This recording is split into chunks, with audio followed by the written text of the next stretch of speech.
నమస్తే, నేను Priya. My TV news వార్తలకి స్వాగతం. ముందుగా వార్తల్లోని ముఖ్యాంశాలు. అరకు మండలం చొంపి గ్రామంలో 200 ఎకరాల్లో అరకు ఆర్ట్ విలేజ్ ఏర్పాటు.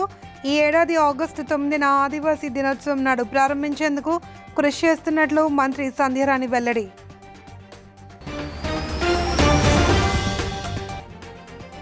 పెద్దపులి సంచారంతో భయపడుతున్న ప్రజలు. తూర్పుగోదావరి జిల్లా రాజనగరం నియోజకవర్గ పరిధిలోని ప్రజలను అప్రమత్తం చేసిన అధికారులు.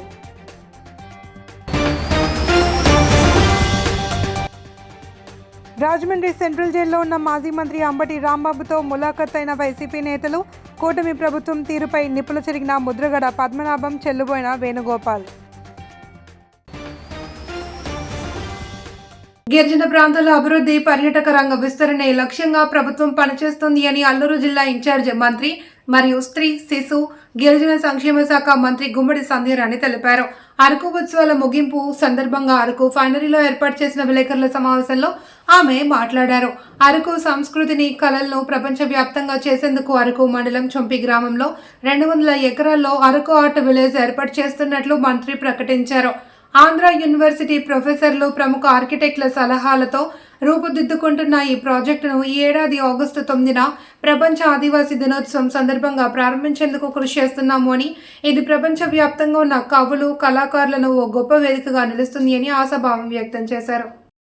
అండ్ వాళ్ళు పెట్టిన ఆభరణాలతో ఒక ట్రైబల్ ఫ్యాషన్ షో ఇవాళ మనం ప్రయత్నిస్తాము. మన అరకు కాలేజ్, డిగ్రీ కాలేజ్ పిల్లలతో ఇది చేయడం జరుగుతుంది. ఖచ్చితంగా అది కూడా మనకి ట్రైబల్ థీమ్ ఉంటున్న వలన సక్సెస్ఫుల్గా చేస్తామని అనుకున్నాము. అండ్ ఫాలోడ్ బై రామ్ మిరియాల గారు బ్యాండ్ ఉంటుంది. ఖచ్చితంగా ఈ 4 రోజు ఒక పండగ వాతావరణంలో ఈ అరకు ఫెస్ట్ జరుగుతుంది. సో దానికి వచ్చిన ప్రతి ఒక్క ముఖ్య అతిథులు అండ్ వచ్చిన ప్రజలందరూ కూడా నా ప్రత్యేకత ఆ ఐడెంటిఫికేషన్ కూడా తీసుకురావాలి. రాబోయే మనకి ఎలాగో ఆదివాసీ దినోత్సవం రోజు ఇవన్నీ చేయాలని ప్లాన్ కూడా చేస్తున్నాం. ఇవన్నీ చేసే ముందు మీకు ముందుగానే తెలుసు, ట్రైబల్ వెల్ఫేర్ డిపార్ట్మెంట్ నుంచి ఆల్రెడీ మనం ఒక 500 కోట్లు కూడా రోడ్లన్నిటికీ ఇవ్వడం జరిగింది. అలాగే మన పవన్ కళ్యాణ్ గారు వారి డిపార్ట్మెంట్ నుంచి కూడా కోట్లాది రూపాయలు ఇవ్వటం కూడా జరిగింది. ఇవన్నీ కూడా డోలీ రహిత గ్రామాలుగా, డోలీ రహిత జిల్లాగా ఏర్పాటు చేయాలన్నదే మా ఉద్దేశం. ఇప్పుడు చాలామంది మాట్లాడుతున్నారు, డోలీలు ఉన్నాయి కదా, మీరు ఇంకా 1000 కోట్లు ఇచ్చామన్నారు. నిజమే, అసలు జీరో నుంచి మేము వస్తున్నాం. మీరు ఇంతకు పూర్వం ఒక 60, 70, 50 చేసుంటే మేము అక్కడి నుంచి వస్తే 100% మేము పూర్తి చేసి ఉండేవాళ్ళం. జీరో నుంచి వస్తున్నాం. మీరు అసలు గత 5 సంవత్సరాలు రోడ్డు వేశారా? ఒక పిడికిడ మన్నైనా పెట్టారా ఎక్కడైనా? కాబట్టి ఈరోజు జీరో నుంచి వస్తున్నాం కాబట్టి వేస్తున్నాం. ఖచ్చితంగా రోడ్లన్నీ కూడా కనెక్టివిటీ విలేజ్లు కానీ ఇవన్నీ చేసుకుంటూ వస్తాం.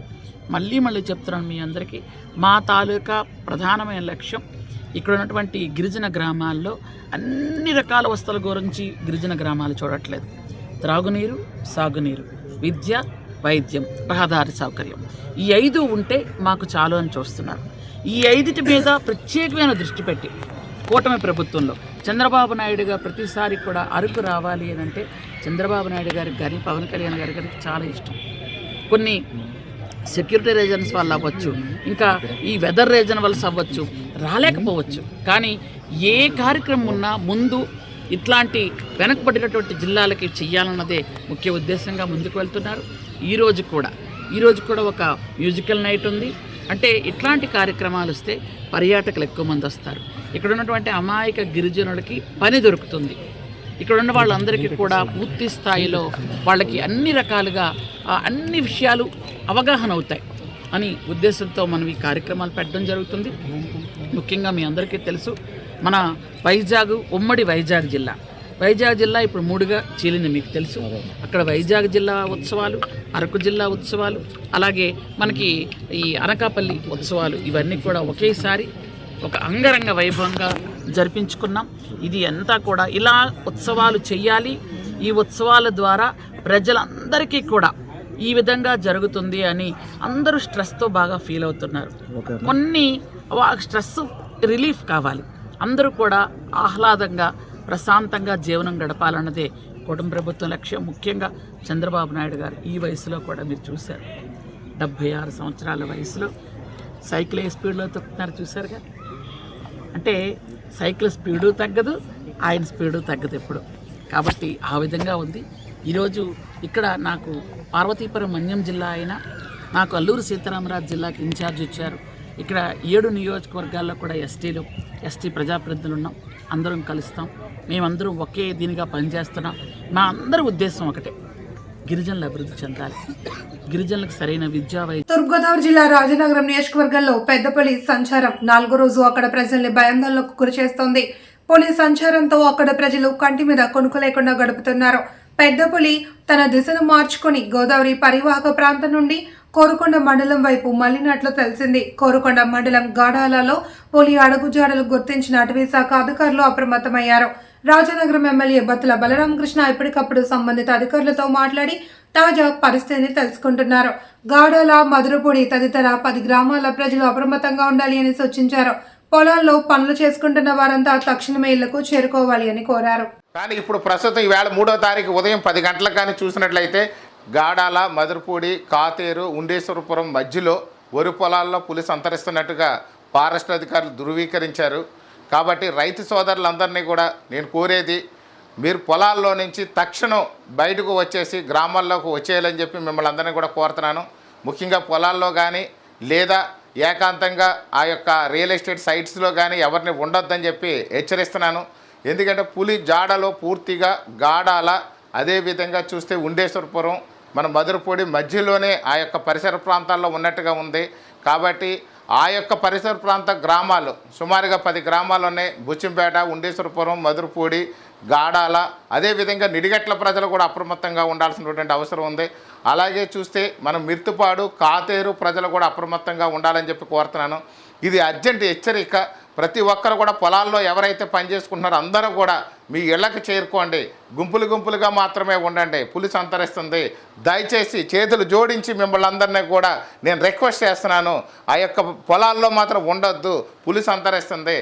ఈ యొక్క ప్రభుత్వ అధికారులు అందరూ కూడా పూర్తి స్థాయిలో గాలిస్తున్నారు. ఈ యొక్క మనకి పోలీస్ డిపార్ట్మెంట్ పూర్తి స్థాయిలో గాలిస్తుంది. అదేవిధంగా ఫారెస్ట్ డిపార్ట్మెంట్ కూడా పూర్తి స్థాయిలో గాలిస్తుంది. ఆ యొక్క పులిని ఎప్పటికప్పుడు మానిటరింగ్ చేస్తున్నారు. అడుగుజాడలన్నీ కూడా వరి పొలాల్లో ఉన్నాయి. మనకి కోనవరం వైపు నుంచి డైరెక్ట్గా కూడా ఈ గాడాల వైపు, మధురపూడి వైపు, ఇటువైపు మాత్రం ప్రయాణం చేస్తుంది. కాబట్టి చుట్టుపక్కల ప్రజలందరూ కూడా అప్రమత్తంగా ఉండాలని కోరుతున్నాము. అదేవిధంగా మీ పశువులు కానీ లేదా మనుషులు కానీ ఒంటరిగా వెళ్ళొద్దని చెప్పేసి మీ అందరికి కూడా తెలియజేస్తున్నాను. పశువులు అవసరమైతే ఈరోజు ఇంటి దగ్గరే కట్టేసి మేత వేసుకోవాల్సిందిగా కూడా రైతులకి నేను తెలియజేస్తున్నాను. ఈ యొక్క ప్రజలు ఎవరో కూడా దయచేసి చేతులు జోడిస్తున్నాను, ఆ పొలాల్లో ఉండొద్దని చెప్పేసి కోరుతున్నాను. చాలామందికి ఇప్పుడు చాలా మనకి కమర్షియల్ క్రాప్స్ అవ్వడం వల్ల చాలా వ్యవసాయ పనులు చాలా ఒత్తిడి ఉంది. కానీ ఈరోజు రేపు కూడా వాయిదా వేసుకోవాలి. మళ్ళీ యొక్క పులి యొక్క జాడలో పులి యొక్క ఆచూకీ దొరికిన వెంటనే మీ అందరికి కూడా తెలియజేస్తాను. దయచేసి మాత్రం అందరూ జాగ్రత్త వహించాలని చెప్పేసి మిమ్మల్ని అందరూ హెచ్చరిస్తున్నాను, సూచిస్తున్నాను, రిక్వెస్ట్ చేస్తున్నాను. ఇట్లు మీ బత్తుల బలరామకృష్ణ, ఎమ్మెల్యే, రాజనగర్ నియోజకవర్గం. సీఎం నారా చంద్రబాబు నాయుడుపై అనుచిత వ్యాఖ్యలు చేశారనే కారణంతో అరెస్ట్ అయి రాజమండ్రి సెంట్రల్ జైల్లో ఉన్న వైసీపీ నాయకుడు మాజీ మంత్రి అంబటి రాంబాబును పలువురు వైసీపీ నేతలు పరామర్శించారు. ఈ సందర్భంగా వైసీపీ సీనియర్ నాయకులు ముద్రగడ పద్మనాభం, మాజీ మంత్రి చెల్లుబోయిన వేణుగోపాల్, ఎమ్మెల్సీ తోట త్రిమూర్తులు జైలులో రాంబాబుతో ములాఖాత్ అయ్యారు. అనంతరం జైలు వెలుపల విలేకరులతో మాట్లాడుతూ చంద్రబాబు ప్రభుత్వంపై తీవ్ర విమర్శలు చేశారు. రాష్ట్రంలో ప్రజాస్వామ్య స్థానంలో ఆటవిక పాలన కొనసాగుతోంది అని ముద్రగడ పద్మనాభం మండిపడ్డారు. ఓటు ద్వారా ప్రజాపాలన చేయాల్సిన ముఖ్యమంత్రి చంద్రబాబు నాయుడు అధికార మదంతో దౌర్జన్య రాజకీయాలు చేస్తున్నారని మాజీ ఎమ్మెల్యే జక్కంపూడి రాజా, రుడా మాజీ చైర్పర్సన్ మేడపాటి శర్మిలారెడ్డి, యువనేత జక్కంపూడి గణేష్ తదితరులు పాల్గొన్నారు.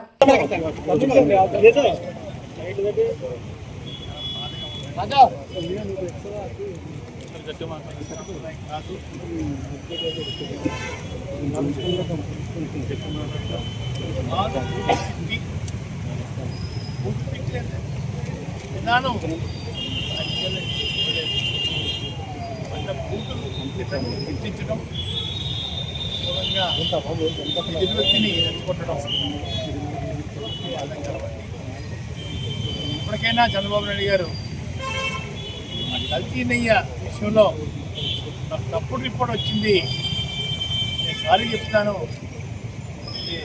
మీకు గౌరవం పెరిగిందండి. ప్రత్యేకంగా వేరే రకంగా దాడి చేయించడం. వైసీపీ నేతలనే టార్గెట్ చేస్తూ అక్రమ కేసులు బనాయిస్తున్నారు అని ఎమ్మెల్యే రేగా మత్స్యలింగం ఆరోపించారు. అల్లూరి సీతారామరాజు జిల్లా అరకులోయలో ఆయన మాట్లాడుతూ మాజీ మంత్రి అంబటి రాంబాబు అరెస్టుపై మండిపడ్డారు. రాష్ట్రంలో దుర్మార్గమైనటువంటి పాలన సాగుతుంది అని, రాష్ట్రంలో డైవర్షన్ పాలన జరుగుతుంది అని ఆరోపించారు. అంబటి ఇంటిపై దాడికి పాల్పడిన వారిపై చర్యలు తీసుకోవాలి అని స్థానిక పోలీస్ స్టేషన్లో ఫిర్యాదు చేశారు. అంటే వీళ్ళ యొక్క తప్పుల్ని కప్పిపుచ్చుకోవడానికి, అంటే వీళ్ళు చేసినటువంటి తప్పులు ఎప్పుడైతే ఇది నిజ నిర్ధారణ జరిగిందో, వీళ్ళు ఖచ్చితంగా వీళ్ళు చేసింది తప్పు అని చెప్పేసి తేలిందో, దాన్ని కప్పిపుచ్చుకోవడం కోసం అని చెప్పేసి కూటమి ప్రభుత్వం నాయకులు లేనిపోని అలజడులు సృష్టించి ప్రజల్ని తప్పుదారి పట్టించి, అంటే ఈ జనాల్ని మరి ఒక పద్ధతిగా లేకుండా అలజడులు సృష్టించి వీరు చాలా దారుణమైనటువంటి దారుణాలకు పాల్పడుతూ ఉన్నారు. మరి ఇది ఎంతవరకు సమంజసము? ఇప్పుడు ఎందుకంటే ప్రభుత్వం నడిపించేటటువంటి నాయకులు అది సమర్థవంతంగా ప్రజలకు మంచి పరిపాలన అందించేటటువంటి ఆలోచనతో వెళ్ళాలి. కానీ ఆ రకమైనటువంటి పరిస్థితి లేదు. ప్రత్యేకంగా ఈ తిరుపతి లడ్డూనే పట్టుకొని వేలపడ్డం అనేటటువంటిది ఎంతవరకు సమంజసమని మేము ప్రశ్నిస్తూ ఉన్నాం. ఇప్పటికీ ఆలోచించుకొని మీరు చేసేటటువంటి అరాచకాలు మరి ఇప్పటికైనా తగ్గించుకొని ఒక మంచి పరిపాలన అందించండి.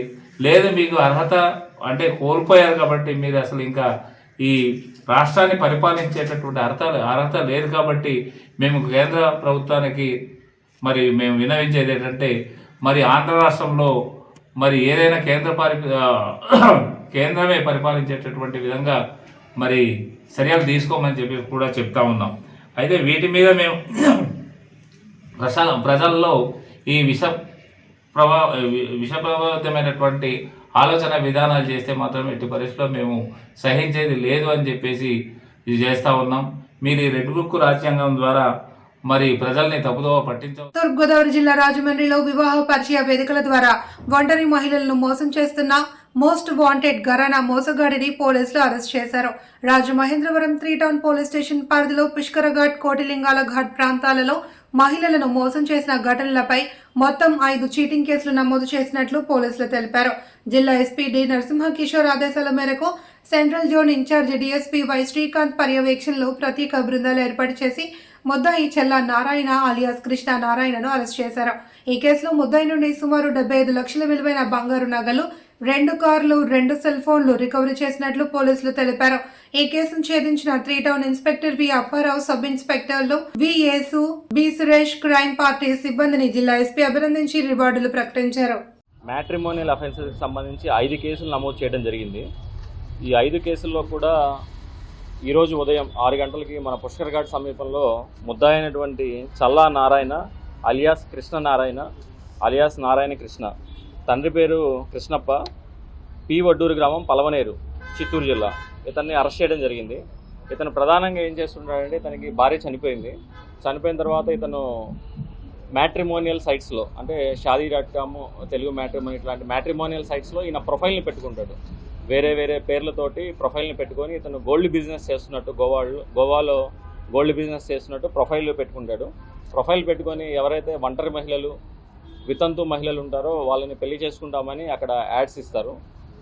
వాళ్ళతోటి చాటింగ్ చేస్తూ వాళ్ళని నమ్మించి పెళ్లి చేసుకుంటానని చెప్పి కొంతకాలం వాళ్ళతో సంభాషణ జరిపిన తర్వాత వాళ్ళందరినీ కూడా ఏ గ్రహ దోషాలు ఉన్నాయి, జాతక దోషాలు ఉన్నాయి, రాజమండ్రిలో పూజ చేయించాలని చెప్పి ఇక్కడికి పుష్కర్ ఘాట్కి తీసుకురావడం, వాళ్ళని అలానే స్నానం చేసేటప్పుడు ఆ నగలన్నీ కూడా ఒక సంచిలో పెట్టించేసేసి పూజారిని తీసుకొని వస్తాను, పూజ సామాన్లు తీసుకొని వస్తానని చెప్పి వెళ్ళిపోతుండేవాడు అనమాట. ఇలా గడిచిన 9 నెలల కాలంలో మనం 5 కంప్లైంట్లు రిసీవ్ చేసుకోవడం జరిగింది. ఈ 5 కంప్లైంట్లు కూడా సుమారు బాధితులందరూ కూడా వితంతువులు ఉన్నారు. వారు 340 గ్రాములు బంగారాన్ని కోల్పోయారు. అలానే ఈరోజు మనం అతన్ని అరెస్ట్ చేసి అతని దగ్గర నుంచి 340 గ్రాముల బంగారాన్ని ఇంటాక్ట్గా రికవర్ చేయడం జరిగింది. అలానే క్రైమ్కి పాల్పడినటువంటి వెహికల్స్ని కూడా సీజ్ చేయడం జరిగింది. ఒక ఇన్నోవా వెహికల్, వ్యాగనార్ వెహికల్ ఉన్నాయి. అలానే అతని దగ్గర నుంచి 2 సెల్ ఫోన్స్ని, ఒక వైఫై డివైస్ని కూడా చేయడం జరిగింది. ఇతను ఏం చేస్తాడంటే ఫోన్ నెంబర్లు, అంటే ప్రతి ఇన్సిడెంట్లో కూడా ఒక కొత్త ప్రొఫైల్ని వాడతాడు, ఒక కొత్త ఫోన్ నెంబర్ని వాడతాడు. వాళ్ళతో కాంటాక్ట్ చేసేటప్పుడు వాళ్ళని నమ్మిస్తాడనమాట. నాకు గోల్డ్ బిజినెస్ ఉంది, నేను సూపర్ ఫిల్తీ రిచ్ అని చెప్పి నమ్మించడం. అలానే మా పేరెంట్స్ని పరిచయం చేస్తాను, మీరు మా పేరెంట్స్ దగ్గరికి వచ్చేటప్పుడు పూర్తిగా మీ దగ్గర ఉన్న నగలన్నీ కూడా వేసుకొని రండి అని చెప్పి అలా చేయటం. అలానే గ్రహదోషాలు ఉన్నాయని చెప్పి ఇక్కడికి పుష్కర్ ఘాట్ దగ్గరికి తీసుకురావడం. ఇలా డిఫరెంట్ ఎంఓస్తో అతను వాళ్ళందరినీ చీట్ చేయడం జరిగింది. ఈ కేసుని ఛాలెంజింగ్గా తీసుకున్నాం. మా ఎస్పీ గారి డైరెక్షన్స్ మేరకు ఒక స్పెషల్ టీమ్స్ని ఫామ్ చేయడం జరిగింది. ఈ టీంని లీడ్ చేసిన 3 టౌన్ సిఐ గారు అలానే ఎస్ఐ మిగిలిన సిబ్బంది అందరినీ కూడా అభినందిస్తున్నాము. మేమందరం కూడా ఈ కేసులో చెప్పేది ఏంటంటే మ్యాట్రిమోనియల్ సైట్స్లో ప్రొఫైల్స్ వెరిఫై చేసుకునేటప్పుడు చాలా జాగ్రత్తగా ఉండాలి.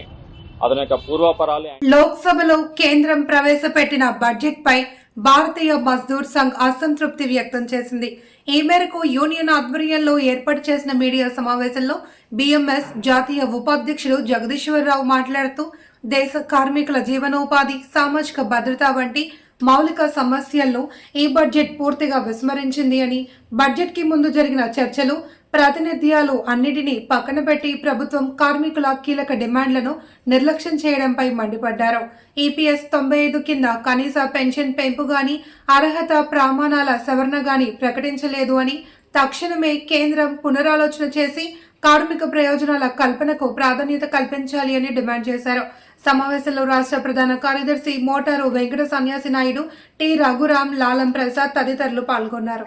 దాటితే పీఎఫ్ కట్టవలసిన అవసరం లేదు. యాజమాన్యాలు పీఎఫ్ డిపార్ట్మెంట్కి అధికారాలు లేవు. 21,000 దాటితే ఈఎస్ఐ కట్టవలసిన అవసరం లేదు. కట్టినా సరే వాళ్ళు ఒప్పుకోరు. కాబట్టి ఈ రెండు కూడా వేజ్ సీలింగ్స్ పెంచాలి, 46,000 చేయాలి, లేక పరిమితి తీసేయాలని బిఎంఎస్ అనేక సంవత్సరాల నుంచి డిమాండ్ చేసినప్పుడు కూడా బడ్జెట్లో మేము ఆశించాం కనీసం ఈ వేతన పరిమితి పెరుగుతుంది అన్నది. కానీ చాలా నిరాశపరిచింది. మనందరికీ తెలుసు సుమారుగా ఈపీఎస్ 95 అనే పెన్షన్ స్కీమ్ పెన్షనర్స్ దేశంలో సుమారుగా 86 లక్షల మంది ఉన్నారు. 2014లో వాళ్ళకి కనీస పెన్షన్ 1000 రూపాయలు పెంచడం జరిగింది. ఆ రోజు నుంచి ఈ రోజు వరకు కూడా 7,500 రూపాయలు వాళ్ళందరికీ కూడా ఇవ్వాలి అనేది డిమాండ్ చేస్తున్నప్పుడు కూడా కేంద్ర ప్రభుత్వం చూస్తాము, ఆలోచిస్తామని చెప్పడమే తప్ప ఈ బడ్జెట్లో కనీసం ఆ యొక్క పెంపుదల వస్తుంది అని ఆలోచన చేసినప్పుడు కూడా ఈ బడ్జెట్లో కూడా దాని మీద పెంపుదల ఏ రకంగా కూడా ప్రకటన చేయడం జరగలేదు. దీనివల్ల వృద్ధాప్యలు ఉన్నటువంటి పెన్షనర్స్ అంటే మామూలుగా నిరుద్యోగులుగా మామూలుగా ఓల్డ్ ఏజ్ పెన్షనర్స్ కూడా ఈరోజు రాష్ట్ర ప్రభుత్వం 4,000 రూపాయలు పెన్షన్ ఇస్తుంది. కొన్ని ప్రభుత్వాలు 3,000 ఇస్తున్నాయి, కొన్ని ప్రభుత్వాలు 6,000 ఇస్తున్నాయి. కానీ సర్వీస్ చేసి రిటైర్ అయినటువంటి పెన్షనర్స్ ఈపీఎస్ 95 పెన్షనర్స్ 1,000 రూపాయలు అందుకుంటున్నారు. కొద్దిమందికి 1,000 రూపాయల కంటే తక్కువ కూడా ఉన్నవి. కాబట్టి వీళ్ళందరూ కూడా కనీస పెన్షన్ పెంచాలని అనేక సంవత్సరం ఉద్యమాలు జరుగుతున్నాయి దేశవ్యాప్తంగా. కాబట్టి ఇది కూడా మేము డిమాండ్ చేసినప్పుడు కూడా ఆ పెంపుదల కూడా ఈ యొక్క బడ్జెట్లో ప్రతిపాదన రాలేదు. అలాగే మనందరికీ తెలిసిందే ప్రభుత్వం యొక్క స్కీమ్స్ అన్నీ కూడాను ఇంప్లిమెంటేషన్ అంటే సాధారణ మానవుల దగ్గరికి పబ్లిక్కి అందజేయడానికి వారధులుగా పనిచేస్తుంటే వాళ్ళు anganwadi, ASHA, mid day meal, ఈ రకంగా అనేక కేటగిరీస్ ఆఫ్ వాలంటీర్స్ ఉన్నారు. జీడిఎస్, పోస్టల్ డిపార్ట్మెంట్ జీడిఎస్ దేశవ్యాప్తంగా ఈరోజు పోస్టల్ డిపార్ట్మెంట్ పనిచేస్తున్నాడు. గ్రామాల్లో ఈరోజు జీడిఎస్ కార్మికులు లేకపోతే అసలు పర్మనెంట్ కార్మికులు లేరు. జీడిఎస్ వీళ్ళెవరినీ కూడా కార్మికులుగా గుర్తించడం లేదు ప్రభుత్వం. కార్మికులుగా గుర్తించలేదు కాబట్టి వాళ్ళకి పీఎఫ్ లేదు, ఈఎస్ఐ లేదు, గ్రాట్యుటీ లేదు, కనీస వేతనం లేదు. వాళ్ళకి గౌరవ వేతనం మాత్రమే ఉంది. దేశవ్యాప్తంగా ఈరోజు బిఎంఎస్ అనేక పెద్ద ఉద్యమాలు చేసినప్పుడు కూడా కనీసం వాళ్ళకి ఈ బడ్జెట్లో ఏ రకమైన సౌకర్యాలు కల్పించడానికి ప్రభుత్వం ముందుకు రాలే, ఏ రకమైన సౌకర్యాలు వాళ్ళకి ఇవ్వలే. ఇదే కాకుండా కనీసం కార్మికులుగా గుర్తించమంటున్నాం. కార్మికులు గుర్తిస్తే ఈ సౌకర్యాలన్నీ ఆటోమేటిక్గా వస్తాయి. అది కూడా గుర్తించలేదు. కాబట్టి భారతీయ మజ్దూర్ సంఘ్ తీవ్ర అసంతృప్తి ఉన్నది బడ్జెట్ ప్రతిపాదన వల్ల. మిగతా రంగాల్లో ప్రభుత్వం ప్రతిపాదించినటువంటి అనేక విషయాల మీద మేము స్వాగతిస్తున్నప్పుడు కూడా కార్మికులు ఈ దేశానికి వెనుముక కాబట్టి కార్మిక సంఘంగా కార్మికుల పక్షాన ఈ యొక్క బడ్జెట్లో ఎటువంటి ప్రాధాన్యత ఉన్నటువంటి విషయాలు ఏదైతే కార్మిక సంఘాలుగా భారతీయ మజ్దూర్ సంఘం రాష్ట్రంలో పెరుగుతున్న వరుస హింసాత్మక ఘటనలపై వైఎస్ఆర్ కాంగ్రెస్ పార్టీ తీవ్ర ఆగ్రహం వ్యక్తం చేసింది. అంబటి రాంబాబు, మాజీ మంత్రి జోగి రమేష్ ఇళ్లపై పెట్రోల్ బాంబులు దాడులు జరగడం ప్రజాస్వామ్యానికి మచ్చ అని పార్టీ జాతీయ అధికార ప్రతినిధి రాజమండ్రి మాజీ ఎంపీ మార్గాని భరత్ మండిపడ్డారు. పట్టపగలు పోలీసుల సాక్షిగా మాజీ ప్రతినిధులపై దాడులు జరగడం ఆందోళనకరమని అన్నారు. మాజీ మంత్రులకే రక్షణ లేకపోతే సామాన్యుల పరిస్థితి ఏమిటని ప్రశ్నించారు. హత్య రాజకీయాలకి ప్రేరేపించే కార్యక్రమము రాష్ట్ర ముఖ్యమంత్రి కనుసన్నల్లో జరుగుతున్నాయనేది అనుమానం కలుగుతూ ఉంది. ఎందుచేతనంటే ఆంధ్రప్రదేశ్లో 2 మాజీ మంత్రుల పైన దాడులు జరిగినాయి, ఇళ్లపైన హత్యాయత్నాలు జరిగినాయి. నిన్న 1000 మంది జనాభా వెళ్ళి తెలుగుదేశం గూండాలు వెళ్ళి అంబటి రాంబాబు గారిని హత్య చేసే కార్యక్రమము వాళ్ళు సంకల్పించారు. నిన్న వైఎస్ఆర్ కాంగ్రెస్ పార్టీ కార్యకర్తలు ఒక వలయంలాగా ఆయన కాపాడడం జరిగింది. పోలీసులు కేవలం ప్రేక్షక పాత్ర వహిస్తూ ఉన్నారు. ఇవాళ నేను చెప్తా ఉన్నా, నిజంగా పోలీసులు చెదరగొట్టాలంటే ఎంతసేపు పనండి? ఇవాళ వీళ్ళు కావాలని వాళ్ళు ప్రేరేపణతో ఒక డైవర్షన్ పాలిటిక్స్ చేసే కార్యక్రమం. లడ్డూల్లో యానిమల్ ఫ్యాట్ లేదనేది క్లియర్గా సిబిఐ రిపోర్ట్ ఇచ్చింది. ప్రజల్లో చర్చ జరుగుతూ ఉంది. సంవత్సరంన్నర కాలం నుంచి జంతువులకు కలిసింది అని. కాకినాడ జిల్లా పెద్దపురం మండలం పెద్దపురం గ్రామంలో అక్రమ గ్రావెల్ మాఫియా రెచ్చిపోతోంది. విచ్చలవిడిగా చెలరేగిపోతున్న మైనింగ్ మాఫియాను అడ్డుకట్ట వేసేందుకు అధికారులు చర్యలు చేపట్టారు. ఈ క్రమంలో నిబంధనలకు విరుద్ధంగా తరలిస్తున్న వాహనాలపై ఆకస్మిక తనిఖీలు చేయగా 8 వాహనాలు మరియు 2 టాటా ప్రోక్లైన్లను పట్టుకున్నారు. దీనిపై మైనింగ్ డీడీని వివరణ కోరగా గ్రావెల్ మాఫియాను అరికట్టేందుకు చర్యలు చేపట్టాము అని తెలిపారు. గ్రావెల్ తరలిస్తున్న వారిపై కఠిన చర్యలు ఉంటాయి అని తెలిపారు.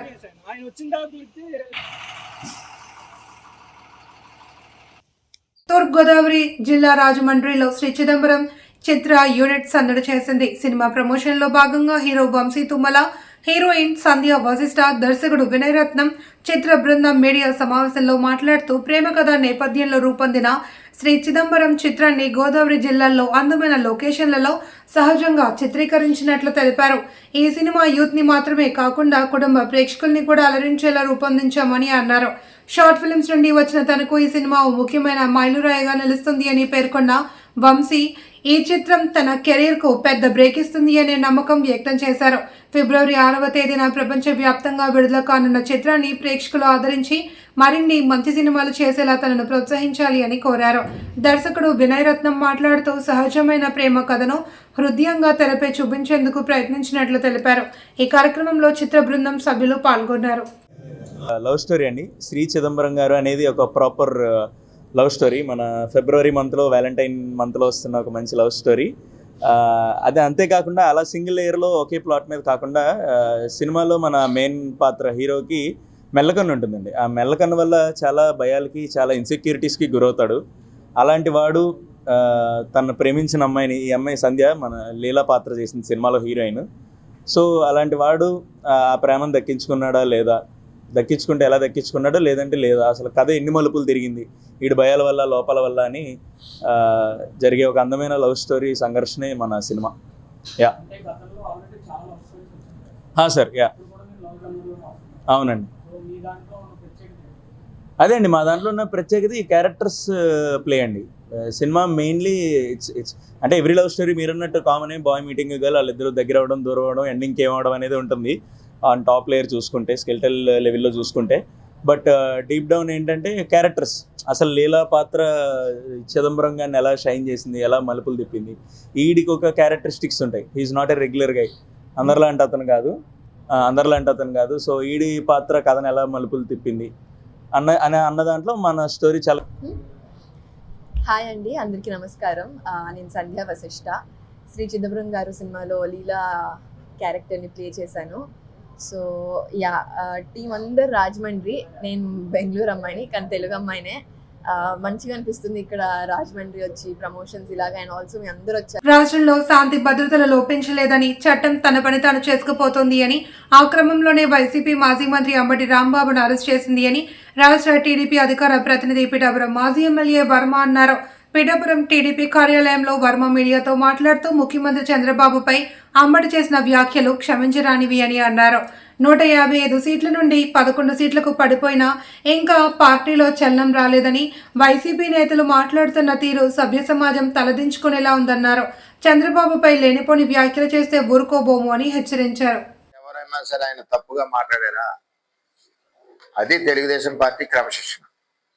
తిట్టడం మాకు వచ్చింది కదా, మరి తిట్టుడు లాంగ్వేజ్లు వస్తే వాళ్ళకే కాదు, వాళ్ళు చదివిన స్కూల్లో మేము ప్రిన్సిపల్లే, కానీ సంస్కారం కాదు. అది మాట్లాడలేం, పబ్లిక్లో మాట్లాడలేం, ప్రజల ముందు మాట్లాడలేం. వాళ్ళు మాట్లాడగలరు. వాళ్ళు అలా నలుగురు మాట్లాడటంలో మంచిది. ఇచ్చేదంటే 15 ఏళ్ళు తెలుగుదేశం ప్రభుత్వం కావాలనుకుంటున్నాం కదా. ఈ అంబటి రాంబాబు, కొడాల నాని, పేరు నాని వీళ్ళందరూ కూడా అలా మాట్లాడడం కూడా మంచిదే. 15 ఏళ్ళు తెలుగుదేశం ప్రభుత్వం ఉంటుంది. వాళ్ళు మాట్లాడడం వల్ల జగన్మోహన్ రెడ్డి 11 సీట్లు వచ్చినాయి. జగన్ గారు అర్థం చేసుకోవట్లేదు. మళ్ళీ వాళ్ళు మొదలెట్టారు, ప్రజలు చేదరించుకుంటున్నారు. ఒక సంవత్సరం ప్రశాంతంగా ఉందంటే ఏంటి ఇవ్వాలని చెప్పి 15 ఏళ్ళు తెలుగుదేశం ప్రభుత్వంలో ఉండాలంటే ఈ మరుగుదనే ఉండాలి.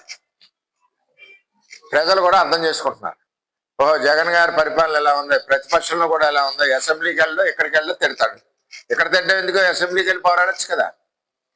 అక్కడ అడగండి, మీకు ఏం అవసరం ఉన్నా అడగండి, ఏది కావాలో అడగండి, గౌరవంగా సమాధానం చెప్తారు. ప్రజల గురించి మాట్లాడండి, తిట్లు గోళ్ళు ఎందుకు ఇవన్నీ, అవి చూడడానికి అసభ్యంగా ఉంటాయి. ఏదేమైనా మరి ఆ పార్టీ యొక్క ఆంధ్రప్రదేశ్లో ప్రజాస్వామ్య ప్రమాదంలో ఉందని రాజనగరం మాజీ ఎమ్మెల్యే జక్కంపూడి రాజు ఆరోపించారు. వైసీపీ నేత అంబటి రాంబాబుపై జరిగిన దాడులు పూర్తిగా అధికార మదంతో చేసిన దౌర్జన్యమని విమర్శించారు. ఇది ఒక వ్యక్తిపై దాడి కాదు అని ప్రతిపక్షాన్ని భయపెట్టి నోరు మోయించాలి అనే టీడీపీ కుట్రలో భాగమన్నారు. ఎమ్మెల్యే గల్లా మాధవి రౌడీలతో కలిసి హింసకు పాల్పడ్డారని, పోలీసులే ప్రేక్షకులుగా నిలబడ్డారని మండిపడ్డారు. ప్రజా సమస్యల నుండి దృష్టి మళ్లించేందుకే చంద్రబాబు, పవన్ కళ్యాణ్, లోకేష్ డైవర్షన్ రాజకీయాలు చేస్తున్నారు అని ఆరోపించారు. నారా చంద్రబాబు నాయుడు గారి మీద, లోకేష్ మీద కేసులు ఉంటాయనేటువంటి విషయాన్ని గుర్తుపెట్టుకోమని చెప్పి కూడా హెచ్చరిస్తూ ఉన్నాం. ముఖ్యంగా పోలీస్ వ్యవస్థ ఇవాళ చంద్రబాబు గారి తొత్తుల మాదిరిగా పనిచేస్తూ ఉన్నారు. కాకి చొక్కాలు మీరు వేసుకున్నది ప్రజాస్వామ్యాన్ని కాపాడడం కోసం. ఇవాళ ప్రజలు కట్టేటటువంటి పన్నుల్లోంచి మీకు జీతాలు ఇస్తూ ఉన్నారు తప్పితే ఎన్టీఆర్ ట్రస్ట్ భవన్ నుంచో లేకపోతే చంద్రబాబు నాయుడు గారు, లోకేష్ గారికి సంబంధించినటువంటి వారి వ్యాపార సంస్థల నుంచో, హెరిటేజ్ నుంచో కాదు. దయచేసి ఆ విషయం గుర్తుపెట్టుకోండి. ఓ డీజీపీ స్థాయి అధికారి నుంచి మొదలుపెట్టి ఇవాళ గుంటూరు జిల్లాలో పనిచేస్తున్నటువంటి ఎస్పీ కానీ, లేకపోతే ఇతర డిఎస్పీలు కావచ్చు, సర్కిల్ ఇన్స్పెక్టర్లు కావచ్చు, లేక కానిస్టేబుల్ కావచ్చు, ఆఖరికి ప్రత్యక్షంగా అక్కడ ఆ సంఘటన స్థలంలో ఉన్నటువంటి మొత్తం యావత్ పోలీస్ వ్యవస్థ కావచ్చు, మీరు అక్కడ ఉన్నది దేనికి అంటే అక్కడ ఘర్షణ జరగకుండా, రాంబాబు గారి మీద దాడి జరగకుండా ఆపడానికి కాదు. కేవలం తెలుగుదేశం పార్టీ వాళ్ళు చేసేటటువంటి దౌర్జన్యాలకి, వారు చేసేటటువంటి దాడులకి వత్తాసు పలుకుతూ వారికి ఏదైనా ఇబ్బంది వస్తుందేమో అని చెప్పి వారిని ప్రొటెక్ట్ చేయడం కోసం మాత్రమే మీరు అక్కడ ఉన్నట్టుగా చాలా స్పష్టంగా కనిపిస్తూ ఉంది. ఇవన్నీ కౌంట్ అవుతాయనేటువంటి విషయాన్ని దయచేసి గుర్తుపెట్టుకోండి అని చెప్పి తెలియజేస్తా ఉన్నాం. ఇవాళ అంబటి రాంబాబు గారిని లోపలికి వెళ్ళి వార్తలోని ముఖ్యాంశాలు. అరకు మండలం చొంపి గ్రామంలో 200 ఎకరాల్లో అరకు ఆర్ట్ విలేజ్ ఏర్పాటు. ఈ ఏడాది ఆగస్టు 9న ఆదివాసీ దినోత్సవం నాడు ప్రారంభించేందుకు కృషి చేస్తున్నట్లు మంత్రి సంధ్యారాణి వెల్లడి.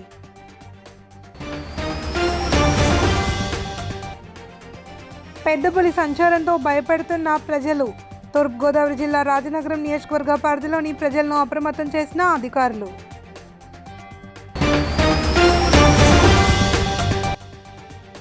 రాజమండ్రి సెంట్రల్ జైల్లో ఉన్న మాజీ మంత్రి అంబటి రాంబాబుతో ములాఖత్ అయిన వైసీపీ నేతలు. కూటమి ప్రభుత్వం తీరుపై నిప్పులు చెరిగిన ముద్రగడ పద్మనాభం, చెల్లుబోయిన వేణుగోపాల్. వార్తలు ఇంతతో సమాప్తం. తిరిగి రేపు ప్రసారమయ్యే మైటీవీ న్యూస్తో మళ్ళీ కలుసుకుందాం. అంతవరకు సెలవు, నమస్తే.